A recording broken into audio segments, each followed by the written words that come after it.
Þá er það kafli 3.5 í námskeiðinu inngangur STM. Í líkindafræði fullyrðing, oft kölluð atburður. Algengt er að tákna atburð með bókstafnum E. Verkefnið í líkindafræði er svo að finna leiðir til þess að meta sanngildi atburða E með tölu. Tölu á þessu bili frá 0 upp í 1, þetta er líkindabilið, eða 0% í 100%. Og þetta heitir þá bara að reikna líkur. Og þetta er þá táknmálið. Og ef við fáum 1, þá er sanngildið 1 eða. Og ef við fáum 0, þá er sanngildið 0. Sem sagt, ef alveg örugt er að E1 muni gerast, það er ykkur atburður, þá er sanngildi hans 1. Ef enga líkur eru á atburður eða muni gerast, þá er sanngildi hans 0. Við viljum frekar tala sanngildi heldur en líkur í þessu námskeiði, því það hentar okkur í forrituninni. Svo skoðum við dæmi og gerum við ráð fyrir að við séum með tening sem er eðlilegur. Það er 6 hliðar á honum og það er jafnan líkur á því að hver og ein hliðan að koma upp. Það er með kastað og hann lendir. Sem sagt líkur á atburðinum E. 6 kemur upp þegar teningi er kastað er það 1 á móti 6. Og þá skulum við aðeins undirbúa okkur fyrir svokallar yrðingar. Og annar atburður X er þannig að staðhæft er að uppkomin 6 áður en teningi er kastað. En sanngildi staðhæfingarinnar er metið eftir að teningurinn er lendur og hægt er að sjá hvað kom upp. Með þessum leikreglum kemur eðlilega tvennt til greina. Annarkvort er sanngildi fullyrðingarinnar 1 eða það er 0. Af því að það er hægt að sjá hvort 6 kom upp eða 6 kom ekki upp. Það gerist bara annað hvort. Og annað útilega bara hitt. Og þá setjum fram skilgreiningu. Ef fullyrðing P hefur sanngildið 1, þá er hún sögð að vera sönn eða rétt. Ef fullyrðing P hefur sanngildið 0, þá er hún sögð að vera ósönn eða röng. Og mikilvægastu fullyrðingarnar í rökfræði eru þær sem eru nákvæmlega annarkvort sannar eða ósannar. Og hér fáum við að láni orð úr heimspekinni. Þar er yrðing, staðhæfing eða fullyrðing sem er nákvæmlega annarkvort sönn eða ósönn en ekki hvort tveggja. Og hér er fullyrðing sem við köllum A og hún er svona.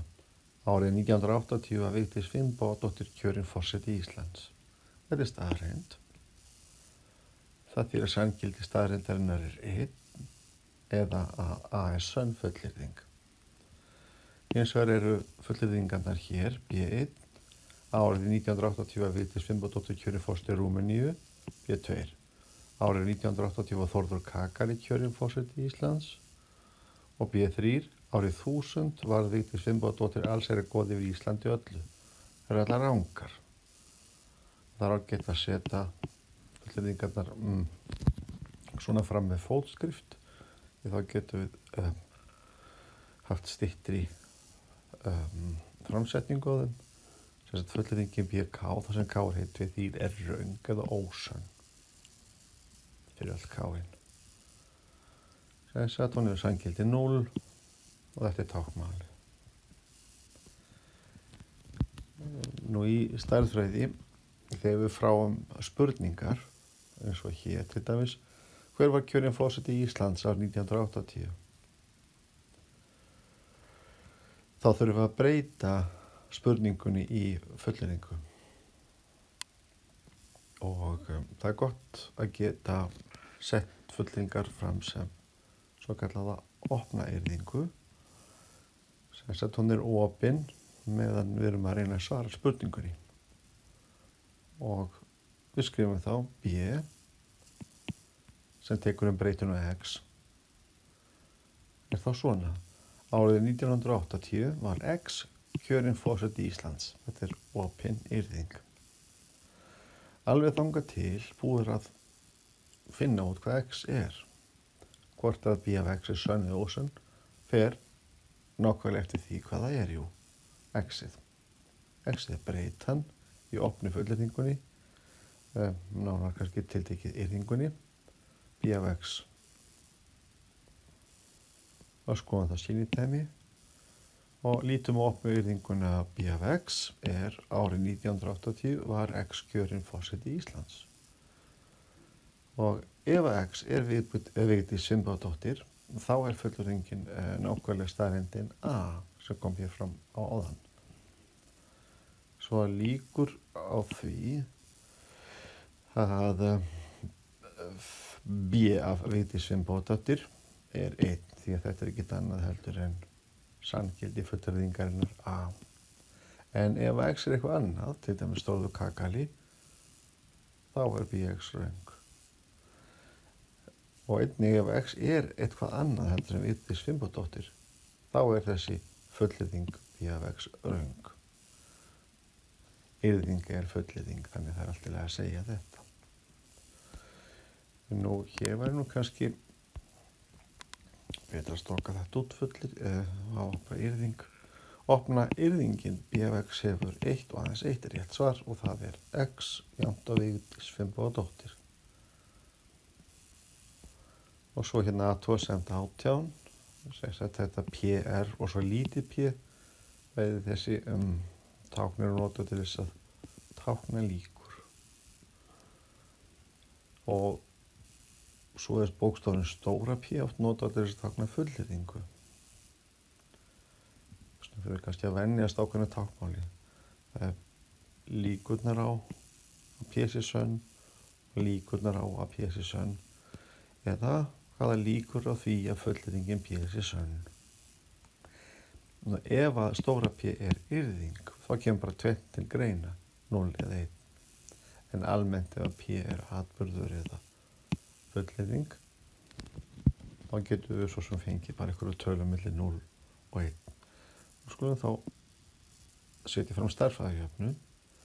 Ef yrðing er stærðfræðijöfna sem tekur breytu x sem á uppfylla jöfnuna, þá er yrðingin oft táknuð með lágstaf, til dæmis svona eitthvað, f af x. En þá er náttúrulega að fyrir eftir hvað x-ið er, líkur á að jafnan sé rétt, eða rétt já, eða röng. Hér er rétt leyst og hér er rangt.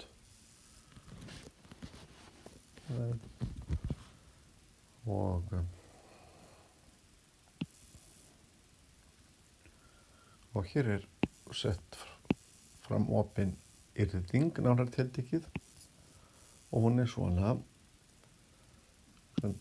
kannski gæta það einu hér áður en við höldum áfram það. Við þekkjum það að við höfum formúlur stundum skrifað svona, f af x er x öðru mínus 1. Þá erum við að stjaðrisa upp eitthvað svona.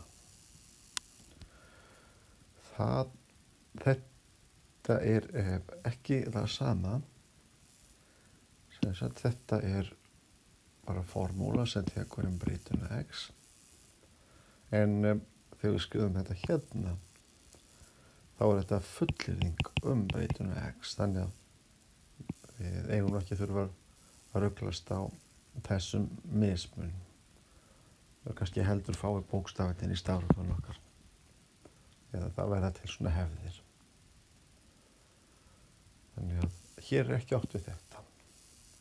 Þetta er þetta bara jafna sem þarf að leysa. Og það er spurt fyrir hvaða x er þessi yrðing sönn. Fyrir hvaða x er opna yrðingin sönn. Og við höfum að x í öðru mínus 1 er 0, og við getum þáttað. Og ef við þáttað þá fáum við meiri upplýsingar, því að við sjáum að núna er bara eitthvað tvennt sem ekki hendur greina. Hérna erum við með 1 þátt og hérna erum við með 1 þátt. Við spyrjum, hvernig er þessi þáttur 0? Það er ef x er 1. og ef þessi er 1 þá er þessi 2 og 0 sinnum 2 er 0. Þannig að fullyrðingin rétt ef x er 1. Ef að þessi er ekki 0, þá getur spurt þennan. Þessi hérna er 0, ef að x er mínus 1, þá er þessi mínus 2 og 0 sinnum mínus 2 er 0. Svoleiðis að þetta er þá komið hjá okkur. Það er ekki fleiri þættir. Svo kallar línulegi þættir. Og það að þátta svona og velta fyrir sig hvenær hver þáttur er 0 kallast núllþáttun. Nú, f1, og því þá 1 í öðru mínus 1, sem er 0, sönn fullyrðing. Og fullyrðingin mínus 1 er líka sönn, því mínus 1 sem er mínus 1 er 1 og 1 mínus 1 er 0. Þannig að þetta komið hjá okkur.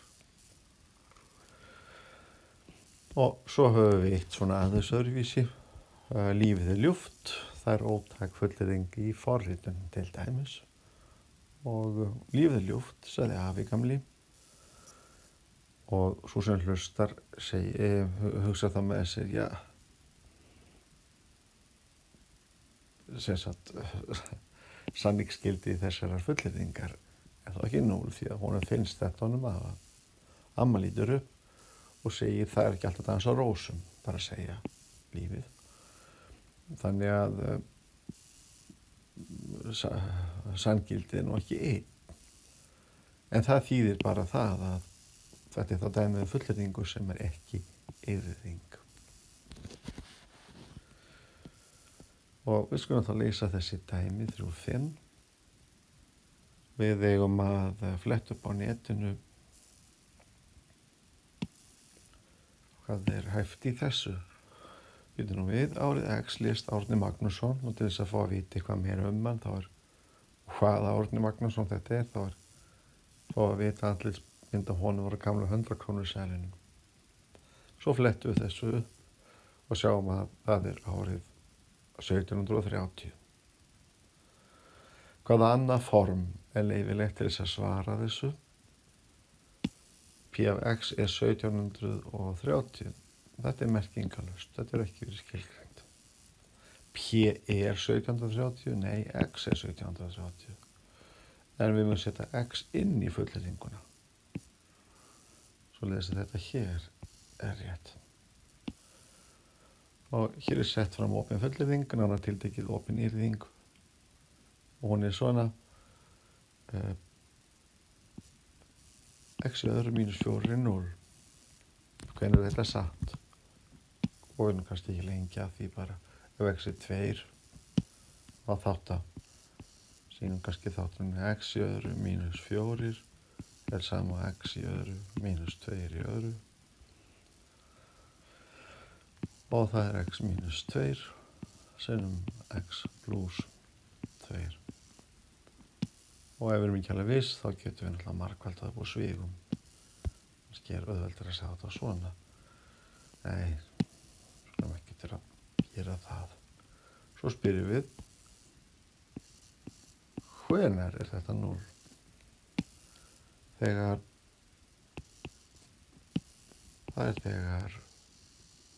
x er 2, nú eða þegar x er mínus 2. Og það er líka allir að segja, það er bara verið að spyrja um x-in, nú kemur svarið.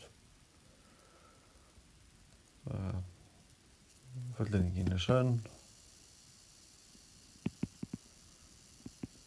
Þarna f af x jafnt og x í öðru mínus 4 jafnt og 0 er sönn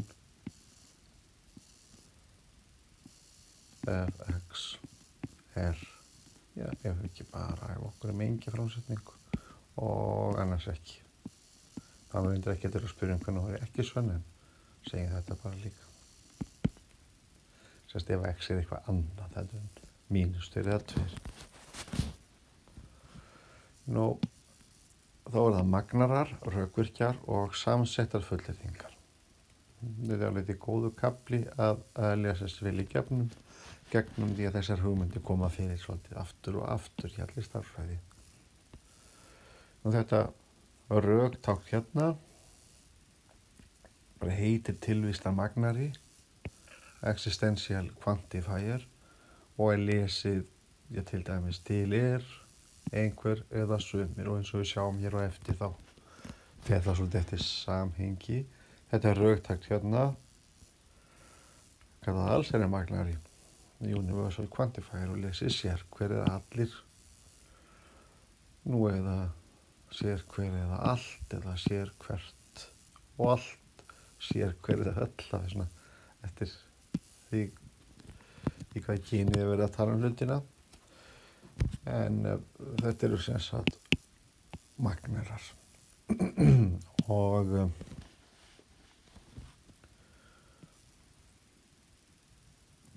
þetta tengist orðinu exist, það er í því, og ég veit nú ekki hver ræði þetta til, en þess að staft gaman af ég leika sér eitthvað og ákveða að nota svona speglað og þetta sérhvert tákn eða allsherjarmagnarinn, eitthvað sem gildir allt. Það er svona sem að þetta speglaðum láréttalínu. Svona.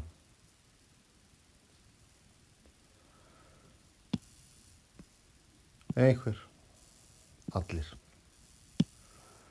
Nú,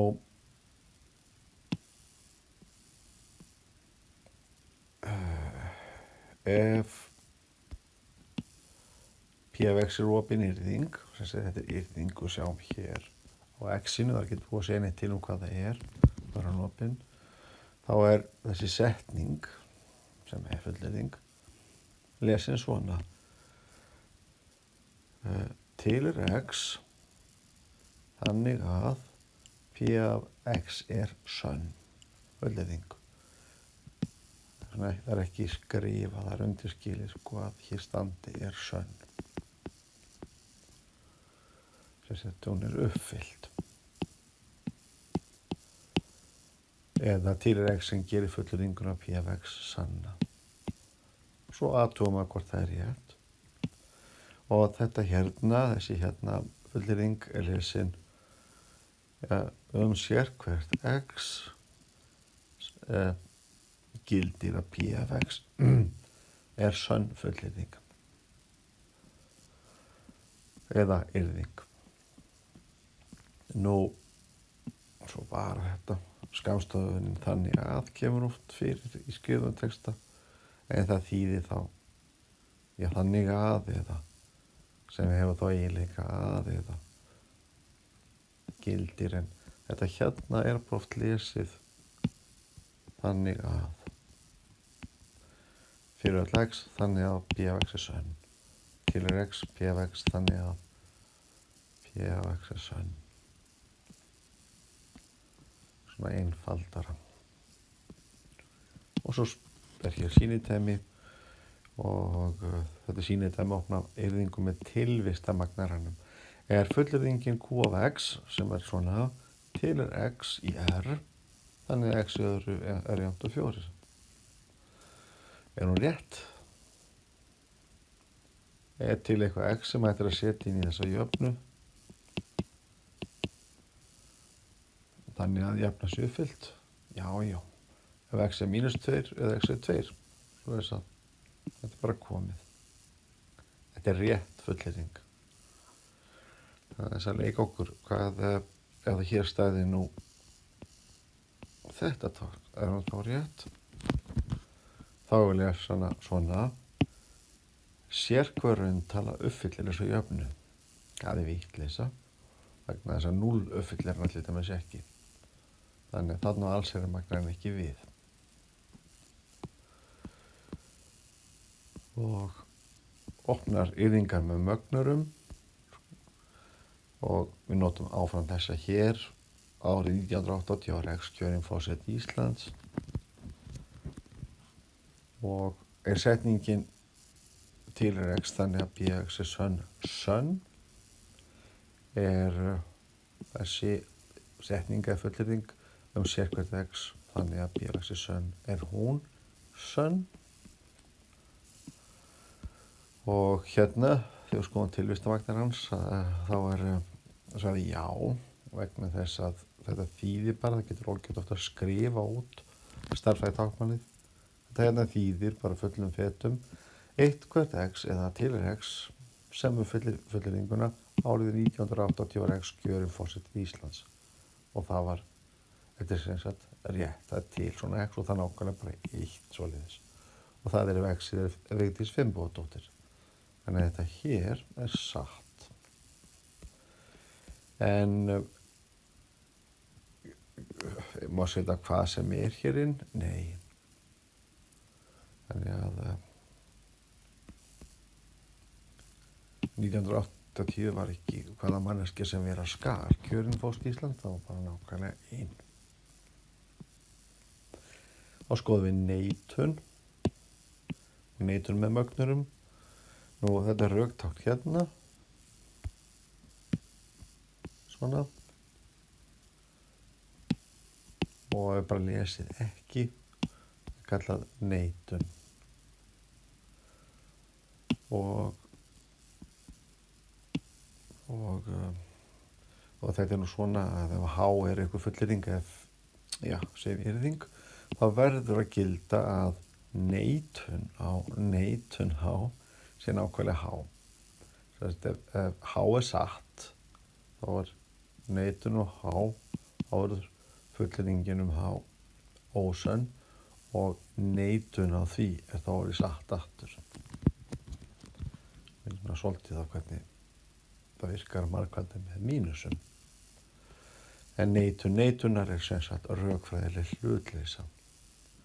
Við notum þetta nú svona í daglegu tali og segjum ekki vil ég segja ósatt og það á því að ég vil segja satt en tungumálið er dálítið flóknara heldur en stærðfræðin. Þetta er svona ekki alveg það sama því hér er svona blæbrigða munur. En skoðum þá bara sýnidæmi, við bara spyrjum hvenær er þessi fullyrðing? Allir menn eru góðir, ekki sönn, hvenær er þetta ekki rétt? Jú, ef það er til einhver einn sem er ekki góður, þá er þetta ekki satt. Og þá sjáum við hvað neitun gerir. Og gefum þá nokkrar útgáfur af neitun Q. Þá setjum við neitun Q, kannski til svona, til er maður sem er ekki góður. Er þetta orðað þetta öðruvísi? Ekki eru allir menn góðir. Sömu menn er ekki góðir. Allt er þetta neitun. Fullyrðingarinnar, allir menn eru góðir. Svo þurfum kannski, við sjáum það kannski á þessu að allir og enginn eru ekki neitanir hvors annars. Sem sagt, neitun þessar fullyrðingar, allir menn eru góðir, er ekki enginn maður er góður. Það er nóg að einn maður sé ekki góður. Sem sagt, það er nóg einhver einn ger ekki það sama að allir hinir til þess að sjá að svo forsenda bresti að allir sé ekki reitt og þið sama. Og þessi einfalda athugasemd gerir okkur kleift að setja fram, ég slúna segja, óformlega reiknireglu og við bara prófum hana á næstu sýnidæmum. Og hér erum við magnara neitun á allsherjarmagnaranum er tilvistamagnarin. Og neitun á tilvistamagnaranum er allsherjarmagnarin. Sem sagt, neitun á allir er einhver til dæmis. Og neitun á einhver er allir. Svo er ágætt að æfa sig þess að þessu bara með orðum. Hér er staðhæfing, kvöldum hana, einhverjum bókstaf, D, allir svanir eru hvítir. Og sömu staðhæfingum orða svona, sér hver svanur er hvítur.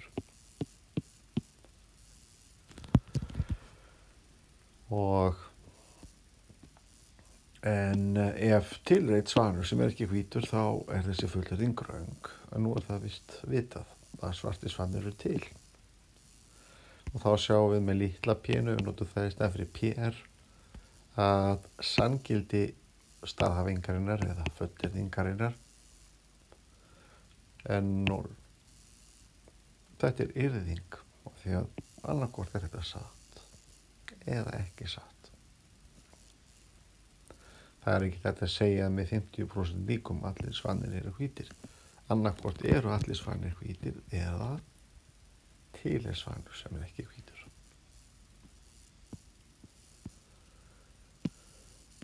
Nú, svo setjum við bara fram reglu. Ef F er yrðing, ekki endilega opin, bara hún er yrðing, þannig að sanngildi hennar er 1, þá er sanngildi neitunarinnar 0.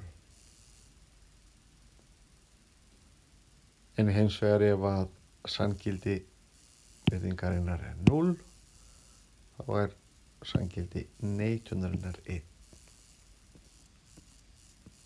Og þetta notum við aftur og aftur í forritun og forsendustýringum. Og hlýlega neitun fullyrðingar D, þetta tákn svona eins og séð, er alltaf þetta orða svona. Það er ekki rétt fullyrðing að D, svo er D einhver yrðing. Og svo er orðalagi lag að mæltu máli, þegar maður gæti okkur af því. Já eða ekki. Við erum ekkert mjög hátilegt í því hvernig við orðum hlutin á íslensku því að stundum getum að tapa merkingu ef við förum í mjög mikil fínheit. Því að málvenjur er ekkert alltaf rökréttar. En skrifum út neitun fullyrðingarinnar D, allir svanir eru hvítir.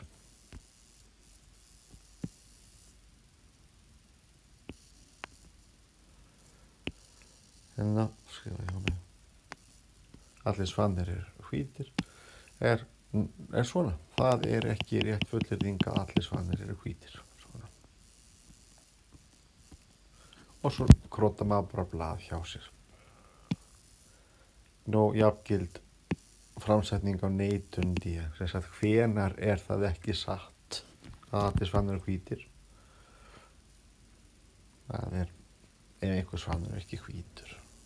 Þá getur við líka sagt ekki allir svanir eru hvítir. Þetta er allt saman sanngildi. Til er svanur sem er ekki hvítur. Þetta er allt jafn gildar neitanir á D. Og svo sanngildi neitunar D er 1 af því að sanngildi D var 0.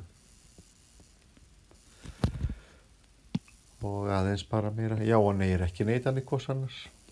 Skoðum til dæmis fullyrðingu það hvað einhver segir. Þetta er þá eitthvað manneskja. Hún segir já og neitum því. Sem sagt, ef það er ekki rétt að hún segir já, þá getur við líka sagt að já, ekki segir hún já. Eða hún segir ekki já. Hún segir hvað sem er nema já. Þetta er alltaf sama. Og nei eða já, sýnidæmi. Því að nú fáum við skýra yrðingu. Hér hefur grunnmengi, hér er hér er í raun og veru tungumálið samsett bara 2 orðum. Já og nei, og það má ekki vera neitt annað. Og einu orðin sem má segja er já og nei og það má ekki þegja.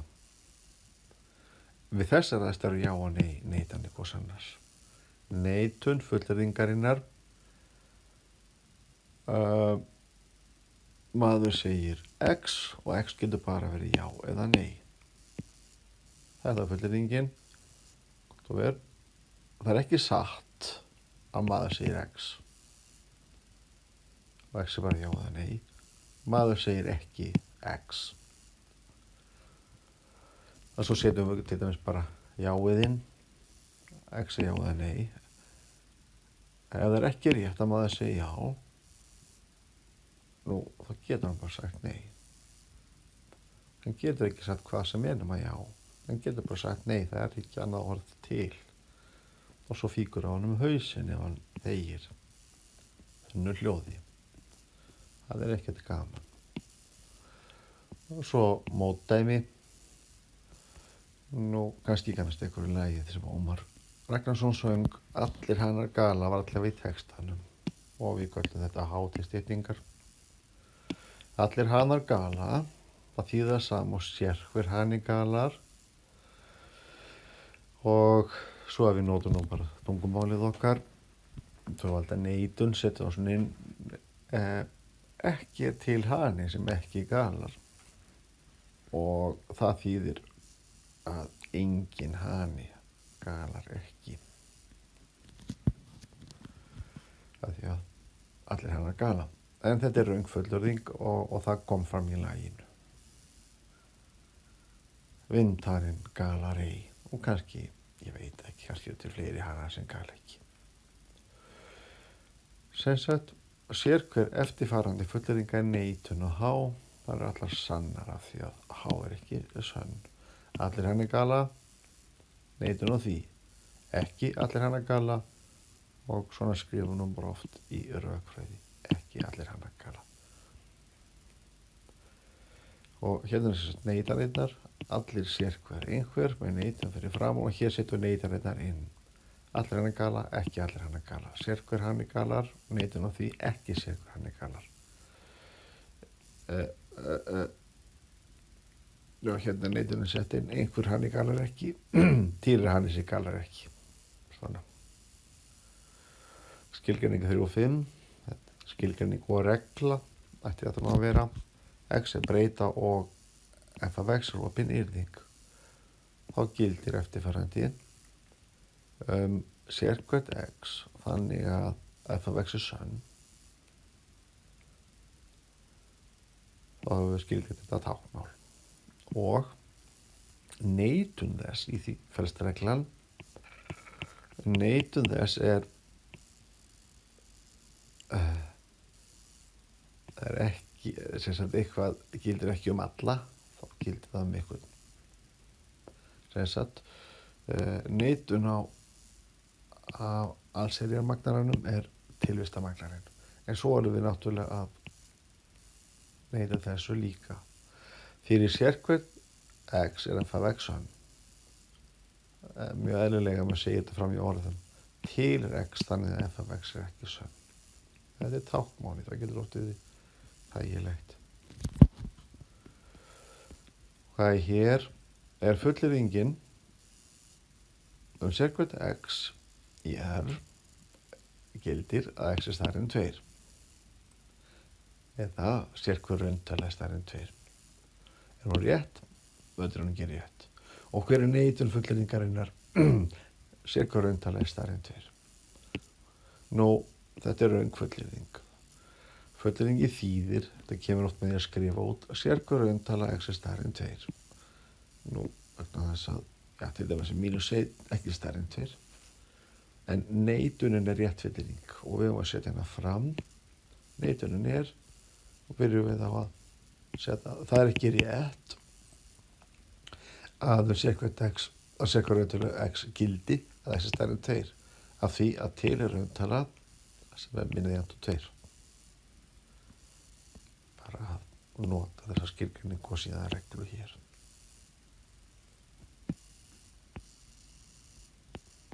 Svona. Allir og engin. Kannski best að skoða bara muna því í dæmi og skoðum hér fullyrðinguna x. X er góður. Hvernig er það ekki satt? Sem sagt, hvernig er það ekki rétt að x er góður? Og já, það er ekki góður.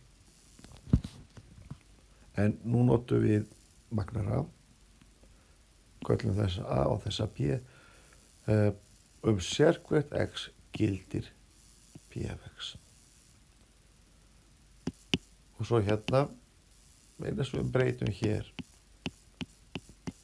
er ekki allsherjarmagnaranum, heldur bara, hér er fullyrðingin og hér er neitun hennar. Sérhvert x gildir ekki fullyrðingin P. Ef við setjum nú þetta í staðinn fyrir P, hvað þýðir þetta hérna? Sér hver manneskja er góð, eða allir menn eru góðir, og sér ekki góð, sér hver manneskja er ekki góð. Því það ekki það sama og enginn maður er góður. Hérna sjáum við allir og enginn. Að munurinn af þeim er þessi í raun og veru. Svo höfum við rökvirkjana, ogun og eðun, eða rökfræðilegt og rökfræðilegt eða. Og þetta er allt rökvirkjar og eða ekki. Þetta hérna táknmál kallast ogun, logical and, röktákni eða, sem sagt kallast eðun eða logical or. Og ef að P og Q eru yrðingar, þá er hægt að náttúrulega að smíða samsettar yrðingar. R er samsetningin P og Q. Hún er sönn ef Q er sönn og R er sönn. Það verða báða að vera sannar. En ef að R er samsetta yrðingin P eða Q, þá er hún sönn ef Q er sönn eða R er sönn. Það er nóg að önnur sé sönn. Og samsettar yrðingar, það lúta þessum hérna reglum, en við höfum þetta svona sem minnisreglur eða táknmál. Neitun á eðun er ogun, neitun á ogun er eðun. Og ef að R er samsett með ogun, P og Q, hvernig er þetta ekki satt? Það er ef annarkvort P er ósatt eða Q er ósatt. Það er nóg að annars satt. Þess vegna er eðun hér á milli. Ef að R er P eða Q, hvernig er þetta ósatt?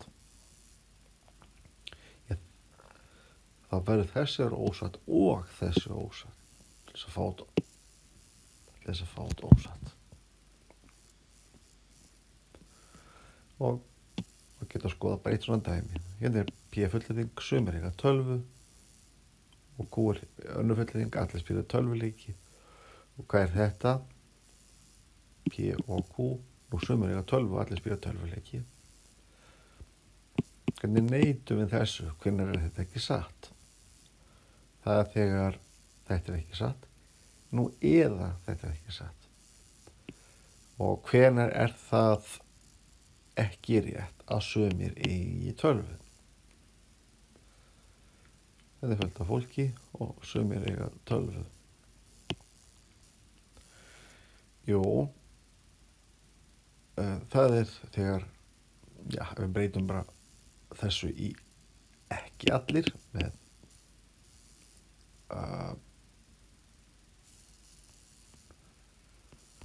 með þessu hérna. Ekki sumir eru allir. Ekki allir. Ekki allir. Það er ekki sem sagt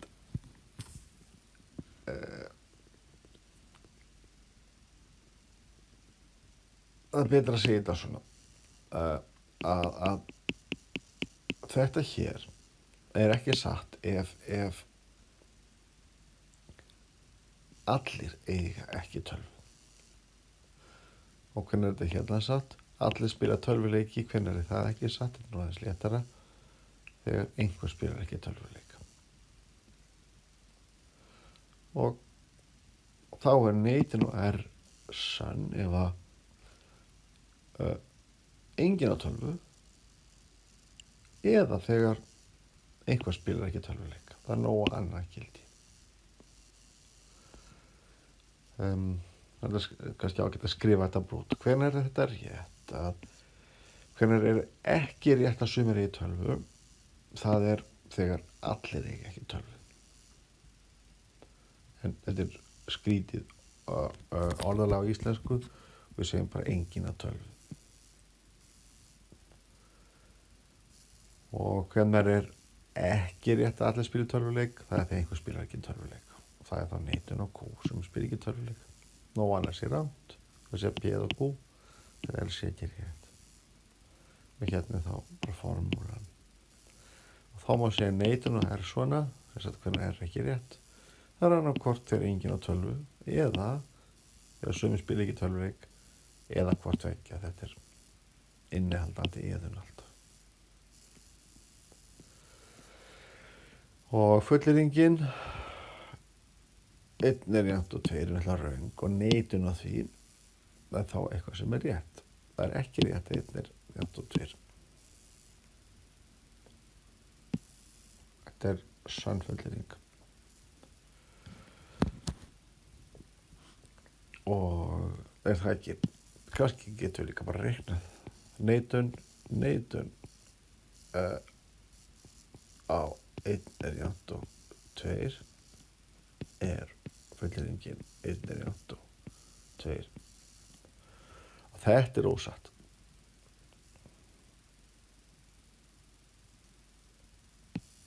Og við setjum neitun hér. Þannig að stókast þetta út og fá neitun hér. Og þá er þetta satt.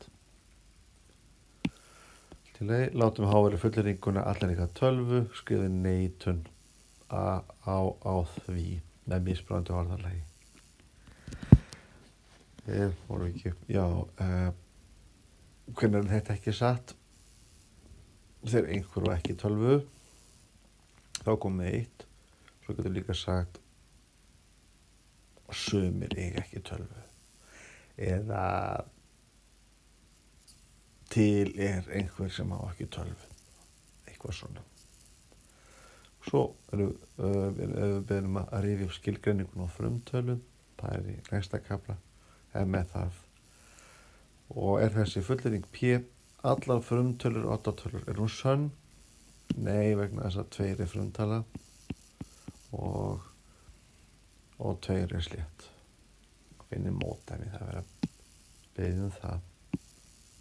Já, stundum er það einfaldast þegar það kemur einhver fullyrðing sem á að gilda allt að leita einu mótdæmi, svipað með Ómar þegar að syngja hanana. Og hvenær er fullyrðingin allar sólir eru gular, ekki sönn? Hún er ekki sönn ef einhver sól er ekki gul, það er nóg að segja það. Nú gefur neitun þessari fullyrðingu allar sólir eru gular. Neitunin er til er sól sem er ekki gul. Eða sumar sólir eru ekki gular.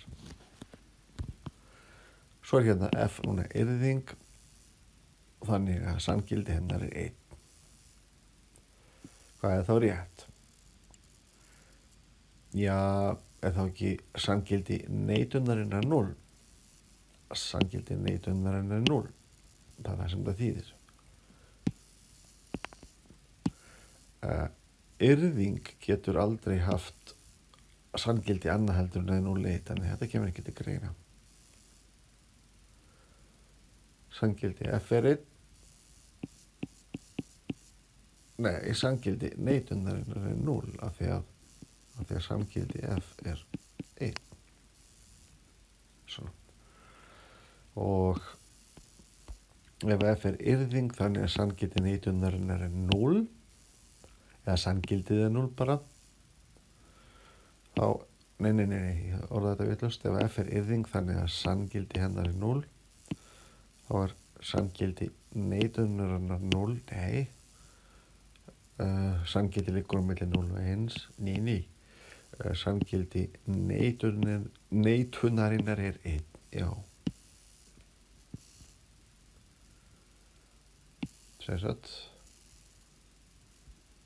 Fullyrðingin er röng, þá er neitunin sönn. Látum X vera breytu og F af X vera opna yrðingu, þá er neitun á þessu, þá tökum við samkvæmt reglunni neitun á allsherjarmagnaranum er tilvistavagnari og neitun á fullyrðingunni er hér. Þannig að þetta kemur hingað.